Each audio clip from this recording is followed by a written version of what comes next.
सोडल्यामुळं बुरशी शेवटपर्यंत बुरशी अजिबात आली नाही कांद्याला. हा म्हणजे बुरशी म्हणजे नासला नाही कांदा. नसला नाही. बरं, जे बदल्याचं प्रमाण धुंडा जास्त निघतो तो प्रमाण प्रमाण कमी झालं. कमी झालं. किती कमी म्हणजे कमी म्हणजे अजिबात म्हणजे गावतच नाही. 10तून त्यातून एक बर. म्हणजे रॅपअपचा अप्रतिम असा रिझल्ट आलाय. धुंडा कमी झाला, बदल्याचं प्रमाण कमी झालं आणि जो कांदा नासका भेटतो तो भेटला नाही. आज आपण मुक्काम चौदरवाडी येथील 2 प्रगतशील शेतकरी चौधरी यांच्या कांद्याच्या प्लॉटवर उपस्थित आहोत. त्यांना आपण 4 महिन्यापूर्वी नेटसपचे जे बायोफिट प्रोडक्ट दिले, त्यांनी याचा वापर कसा केला आहे, त्यांचा काय रिझल्ट आला हे आपण त्यांच्या तोंडून ऐकून घेणार आहोत.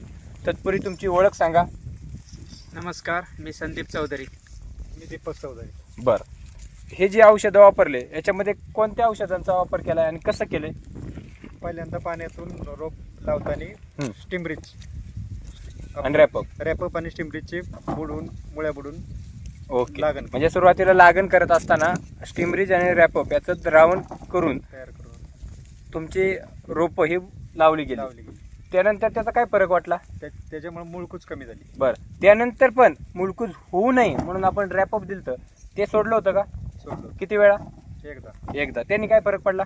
त्याने त्याची मुळकूज थांबली आणि जे बुरशीचं शेवट. प्रमाण शेवट बुरशीचं प्रमाण कमी झालं. बरं, त्यानंतर बाकी फवारणीमध्ये स्टीम बायोशेट याच्या किती फवारणी केल्या? 2. आणि पाण्यातून NPK किती वेळा सोडलं? 2 वेळा. बरं, रॅपअप हे पाण्यातून एकदा सोडलं बुरशीसाठी. त्यानंतर स्टिमरिज आणि 2299 याची फवारणी केल्या 2. आणि NPK हे ठराविक अंतराने हे 2दा पाण्यातून गेलं आहे. त्याच्यामध्ये NPK, शेत, झिंक आणि व्यायाम अशी औषधं पाण्यातून बूस्टर डोस नेटसपचं सोडलेलं आहे. बरं, जे रॅपअप सोडलं त्यातून काय फरक झाला तुम्हाला? रॅपअप सोडल्यामुळं शेवटपर्यंत बुरशी अजिबात आली नाही कांद्याला खाली. हा म्हणजे बुरशी म्हणजे नासला नाही कांदा. नसला नाही अजिबात. बरं, जे बदल्याचं प्रमाण धुंडा जास्त निघतो तो प्रमाण कमी झालं. किती कमी म्हणजे कमी म्हणजे अजिबात म्हणजे गावतच नाही. 10तून एक. बर, म्हणजे रॅपअपचा अप्रतिम असा रिझल्ट आलाय. धुंडा कमी झाला, बदल्याचं प्रमाण कमी झालं आणि जो कांदा नासका भेटतो तो भेटला नाही. आणि त्यानंतर जे आपण पाण्यातून साईजसाठी शेवटला PK आणि झिंक आणि शेत हे दिलं असता काय रिझल्ट वाटतो? साईज एक समान झाली. साईज चांगली झाली. बर, आता हे करत असताना तुम्ही पण व्हिडिओच्या माध्यमातून बघू शकता की कांद्याचं. बरं, हे करत असताना तुम्हाला काय अजून किती पांडे? 13 पांडे. किती पिशव्या सापडतील त्याच्यामध्ये? 180 175. 75. बरं, तिकडचा काढायचा राहिलाय तर ते धरून 200 म्हणजे 12 पांडामध्ये ॲव्हरेज 200 पिशवी तुमची निघाली आहे. बरं, याच्यामध्ये चिंगळी किती सापडल्यात? चिंगळीचं प्रमाण कमी झालं. तरी म्हणजे एक 10% चिंगळी. आणि गुलटी कमी झाली, त्याचं प्रमाण 5% झालं. बरं, किती वर्ष झालं तुम्ही औषधं वापरताय? आम्ही आता 3-4 वर्ष झाले वापरतो. 3 ते 4 वर्ष औषधं वापरताय. पण सर्वप्रथम तुम्हाला औषधं दिली त्या टायमाला तुम्हाला काय वाटलं होतं घेताना रिझल्टच्या बाबतीत?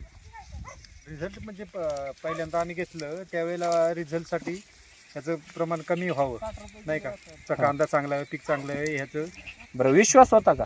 विश्वास पहिल्यांदा थोडा कमी वाटला, नंतर एकदा वापरलं पहिल्या वर्षी, नंतर वाढला विश्वास त्याच्यावर.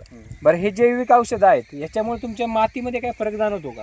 मातीमध्ये फरक जाणवतो, मातीची सुपीकता वाढली. हा, आणि जे नांगरणी करत असताना ते सोपं व्हायला कोण नांगरतं? ट्रॅक्टर नाही, तुमच्यातलं कोण नांगरतं? तुम्ही नांगर. काय वाटतं त्यामध्ये? म्हणजे डेकळं कमी येतात काय? भुसभुशी जमीन. बरं, एकंदरीत ही 3 वर्ष झालं औषधं वापरतात. कोणती पिकं करता तुम्ही? आणि कांदा आणि टोमॅटो, मिरची करतो. फुलं करता?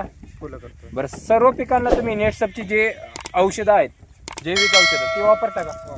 बरं, ही औषधं वापरतात, याच्यात समाधानी आहात का? समाधानी. बरं, नेटसपला मुलाखत दिल्याबद्दल धन्यवाद.